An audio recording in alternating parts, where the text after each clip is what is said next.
My name is Angela McCormick. I'm going to tell you a little bit about our story of how our daughter Avery was born at 24 weeks. Had a pretty eventful first trimester. There were a couple issues along the way, but nothing too serious. At 21 weeks, I had something kind of unusual happen. I just called my doctor to mention it, and he said, why don't you come by and we'll just take a look and see what's going on. That day, he did not let me leave the office other than to go straight next door to the emergency room to be admitted to have emergency surgery the next day.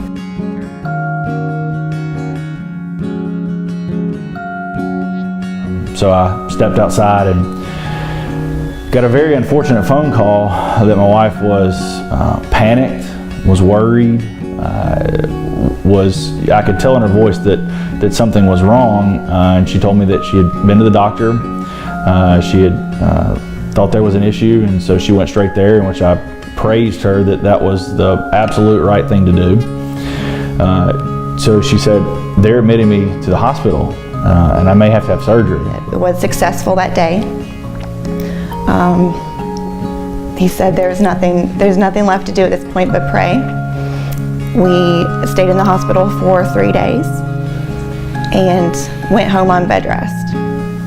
24 weeks and 2 days, I started having contractions. Tried to tell ourselves that it was Braxton Hicks, or it was nothing to be concerned about because the weekly checks were going well and everything was fine. So went through the night, and they didn't go away. So I had to call my doctor first thing in the morning. He said, "Get here immediately." So they were starting me on magnesium to stop the contractions, starting me on antibiotics to fight the infection, but it wasn't 2 hours after we got to the hospital that my water broke. And at that point, with my water breaking and the infection, there was nothing they could do except an emergency C-section.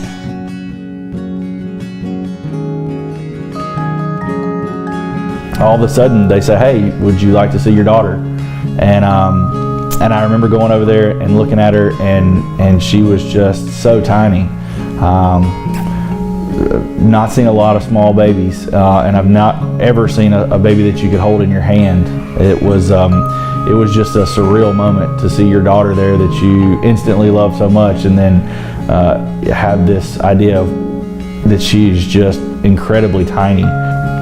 And they took her, they let us see her for just a few minutes, and they whisked her away and started working on her. And I think I keep saying that was a very tough moment in my life, and they just kept getting increasingly harder to see your wife and I look at each other, and then they take our daughter away, and we never know if she's going to come back alive. Was very difficult, but we tried to hold it together. We tried to have the power of positivity. We just prayed and prayed and prayed that we were going to see our daughter and that she was going to be okay.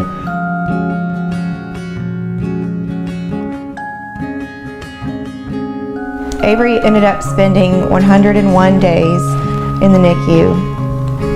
Those days were spent every single day going to the hospital once or multiple times.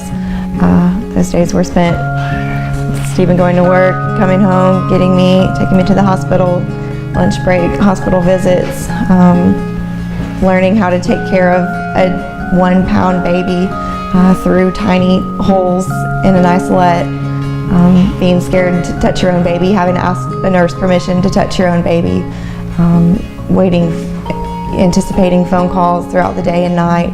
After Avery was born, she also received surfactant therapy for her lungs, and that was another gift that we got through March of Dimes funded research. Avery was sent to that high-level hospital across town because they had a stronger ventilator. It's called an oscillator, and babies born as early as her at 24 weeks usually need that level of care. We later found out that was also funded, March of Dimes funded research. Fortunately, Avery didn't even need that oscillator, but she was where she needed to be if she did need it. So Avery came home after 101 days. She has been growing and thriving ever since. She is a happy, healthy 2.5-year-old. She runs the house and bosses us around now. We would have never imagined that our tiny 1 pound, 7 ounce baby that was only as long as a ruler when she was born would ever be this feisty toddler. We joke and say we knew we were going to have a baby, but we didn't know we were going to have a toddler one day. So she is amazing. The one thing that I think we kind of forget, and I like to remind people when we talk about her birth story, is when she was born, her eyes weren't even open yet. Her eyes were fused shut. That's how premature she was. Her eyes hadn't even opened in the womb yet. So several days after she was born, one popped open, and it was over a week, maybe 2 weeks before the second one opened. Okay. Hi, baby. Give me that hand. Hey, Mom.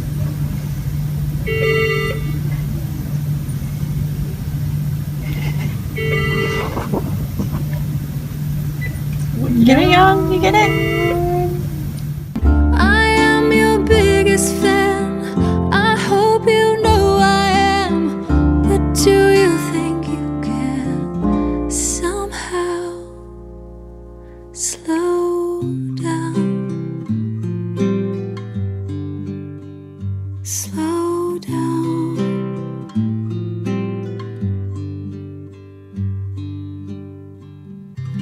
At the time, we didn't know it, but looking back on it and all the things that we've learned since, the March of Dimes helped our daughter tremendously.